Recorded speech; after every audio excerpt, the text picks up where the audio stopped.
Yo les potes, bienvenue dans cette nouvelle vidéo. Nono est avec nous, salut Nono.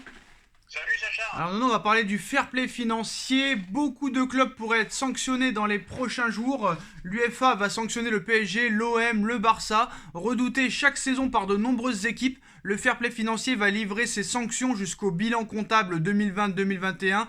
L'Olympique de Marseille et le Paris Saint-Germain sont concernés, mais aussi le FC Barcelone, la Juventus, l'Inter de Milan et Arsenal, véritables marronniers de chaque début de saison. Le FPF débouche rarement sur de grandes sanctions, mais perturbe bien les clubs européens concernés en France. Le Paris Saint-Germain, l'OM se sont souvent retrouvés dans le viseur de l'UEFA et cela ne va pas manquer cette fois encore, dépassant les 30 millions d'euros de déficit autorisé sur 3 exercices comptables. Le PSG et l'OM contestent cette décision et s'appuyant sur l'arrêt de la Ligue 1 lors de la pandémie du Covid-19 et le fiasco télévisuel de Mediapro, disposant de la possibilité de contester cette décision devant l'instance de contrôle financier des clubs, voire le tribunal arbitral du sport, l'OM et le PSG risquent fort d'accepter les sanctions de l'instance qui gère le football européen. Selon The Times, les deux clubs français devraient être sanctionnés d'une amende qui ont été définies après négociation, une situation similaire à celle de l'AS Roma et de l'Inter de Milan qui eux devraient en plus subir des restrictions de transfert, donc ça va plus loin encore pour la Roma et l'Inter. Barcelone et la Juventus épinglés, Arsenal surveillé, faisant également partie des 10 clubs qui vont être sanctionnés. La Juve et le FC Barcelone sont d'ailleurs parmi les piliers de la Super League avec le Real Madrid, qui n'est pas concerné par les sanctions, disposant de rapports glaciaux avec l'UEFA. Le FC Barcelone devrait s'exposer à des sanctions assez sévères avec les amendes, la restriction de transfert, mais aussi la possibilité d'être interdit de disputer les compétitions européennes pour le Barça. Si on est encore loin de cette situation catastrophique, les deux clubs ont néanmoins refusé d'entamer des négociations avec l'UEFA sur d'éventuelles sanctions. Actifs sur le mercato cet été, le Barça, la Juve, aussi Arsenal avec les achats de Gabriel Jesus, Matt Turner, Oleksandr Zinchenko, Fabio Vieira, Marquinhos d'Arsenal, a dépensé pour le moment 132 millions d'euros sur le marché des transferts, avec plus de 252 millions d'euros de pertes lors des 3 dernières années. L'UEFA a mis en garde Arsenal, qui enregistre l'une des plus grandes pertes de la Première Ligue selon le média anglais, faisant partie des 20 clubs européens sur la liste de surveillance de l'UEFA pour la saison 2021-2022. Les Gunners ont juste été alertés par l'instance pour le moment et n'ont pas encore reçu d'avertissement de l'UEFA. Cette vague de sanctions sera d'ailleurs la dernière à se dérouler sur la première mouture du fair play financier, bénéficiant d'une refonte récente. Ce système va assouplir ses règles. Les clubs seront désormais limités à un pourcentage de dépenses de leurs revenus au cours d'une année civile, et cela concernera les transferts, les salaires et les frais d'agents. Pour la première année du nouveau fair play financier, les clubs seront limités à 90%, puis 80% pour 2024 et 70% à partir de 2025. Donc là, en fait, Nono, c'est la dernière année de l'ancien fair play financier. Est-ce que ça va être dangereux comme sanction? Mais alors que le Barça a, on va dire, recruté à tout va, eux pourraient être carrément, on va dire, sanctionnés de toute compétition européenne, un peu comme l'avait été City il y a quelques années. Qu'est-ce que tu penses de tout ça, Nono? Moi je pense que l'UEFA se réveille un peu tard. Bon, alors faudra m'expliquer. L'UEFA veut punir là maintenant. Et dans quelques mois, ils veulent assouplir le fair play financier. Donc déjà là, c'est incompréhensible. Bon, Paris et Marseille ne sont plus les seuls. On remet un peu les pendules à l'heure. La Juve, le Barça, voilà. Donc ça, c'est plutôt équilibré. Bon, maintenant, moi, je pense qu'on va vers une bulle financière tôt ou tard. Moi, je pense que 90% des clubs sont super endettés. On achète, on n'a pas les sous. Donc, tôt ou tard, on va vers une bulle financière. Et le Barça, c'est encore pire, Nono, parce qu'en plus d'avoir laissé partir Léo Messi gratuit, Suarez gratuit, Antoine Griezmann, certes, a été vendu 52 millions, mais pour ne pas payer les 40 millions d'euros qui restent au Barça, l'Atlético Madrid ne doit pas faire jouer Griezmann plus de 30 minutes par match en moyenne sur la saison à venir. Pour l'instant, il n'a disputé que 29 minutes dans chaque match joué. Donc l'Atlético est au courant. Mais si le Barça, en plus de ça, ne prend pas les 40 millions d'euros de Griezmann, je ne sais pas combien de leviers financiers ils vont devoir lever. Voilà, on a tout compris. Donc l'Atlético, je pense que les dirigeants ont dit à Simeone, tu ne le fais pas jouer pour l'instant, ou tu le fais rentrer un petit peu. Comme ça, on n'est pas dans l'obligation de payer la clause libératoire.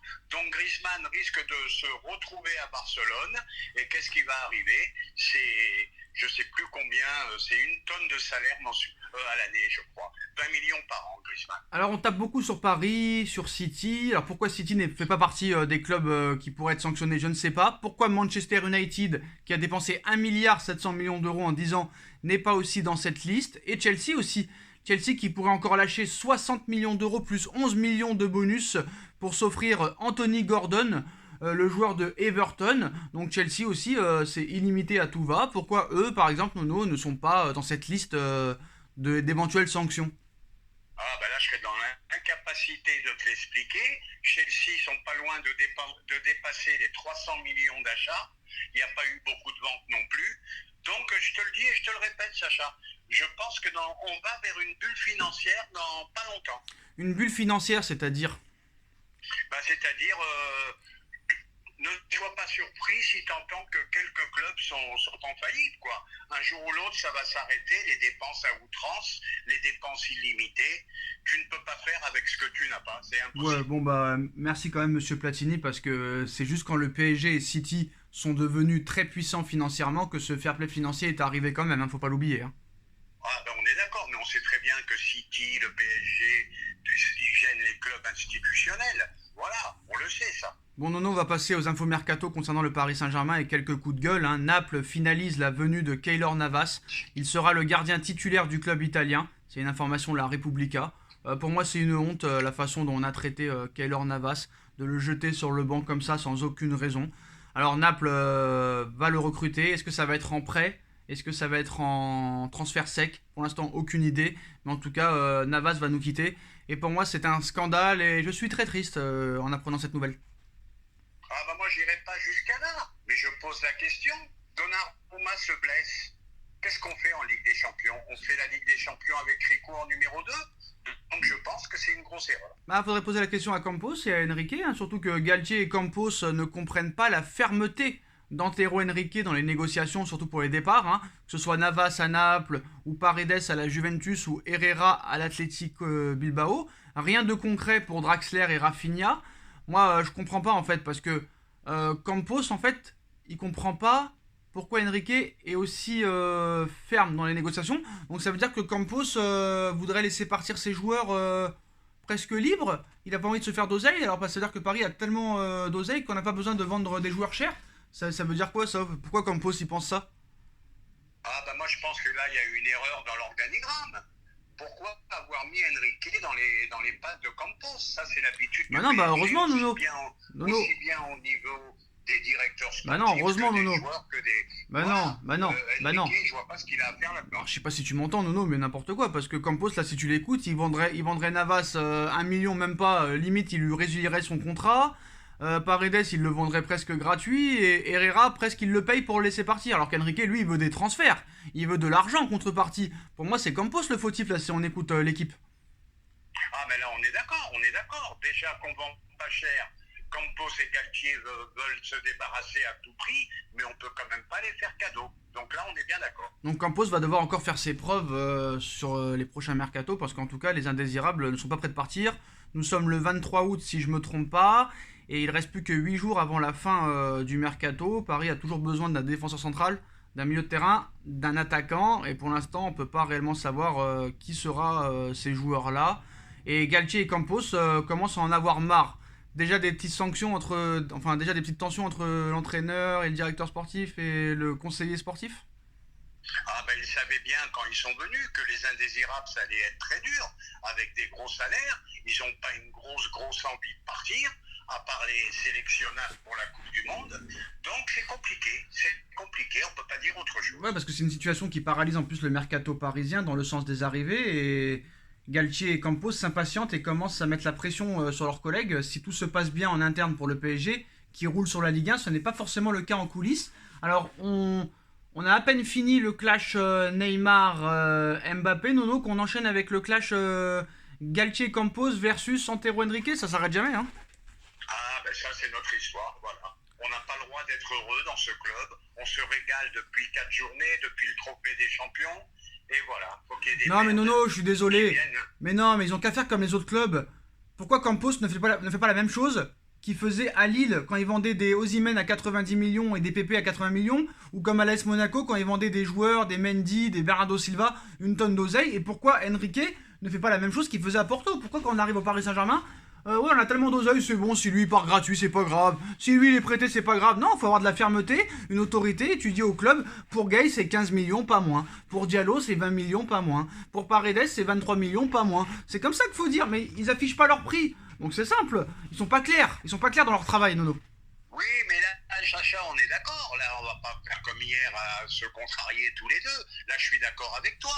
Mais le problème, c'est qu'ils n'ont pas une cote extraordinaire, les joueurs qui sont sur le départ. Et bah tant pis, ils ont qu'à rester là, et puis l'année prochaine, bah, ils seront libérés de leur contrat. Alors Nono, un dernier mot sur Neymar. Neymar réalise un début de saison canon avec le Paris Saint-Germain, hein. Le Brésilien veut parfaitement se préparer avant la Coupe du Monde avec le Brésil, mais on ne sait pas de quoi sera ensuite fait son avenir à Paris ou ailleurs, hein.